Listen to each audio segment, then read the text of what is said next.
In today's video, I'm going to teach you how to edit your Shopify footer. By the end, you'll know exactly where to go, what to change, and how to save those changes with confidence. First, sign in to your Shopify admin. From the main dashboard, look down the left-hand side and open Online Store. This is where your themes live. In the Themes area, open the theme you're working on by selecting Edit Theme or Customize. That opens the theme editor, which lets you change the look and layout of your storefront in real time. Inside the editor, focus on the left sidebar. Scroll until you see the footer section, or click directly on the footer at the bottom of the preview to jump there.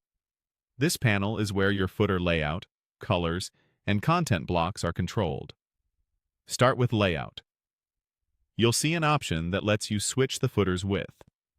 Choose Full to stretch the footer edge to edge for a modern, expansive look, or switch back to Page if you prefer the footer to align with your main content width. Toggle between them and watch the preview to decide what fits your brand. Next, adjust the color scheme.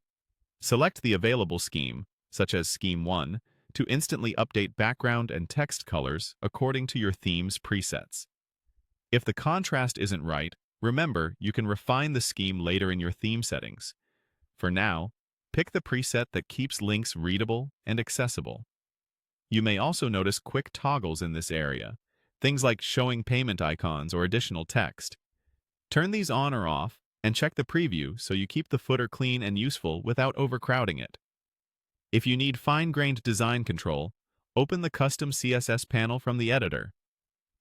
Choose Footer as the target so your styles apply only to that section. Here you can add lightweight tweaks, for example, spacing, font sizing, or link styles, without affecting the rest of the site.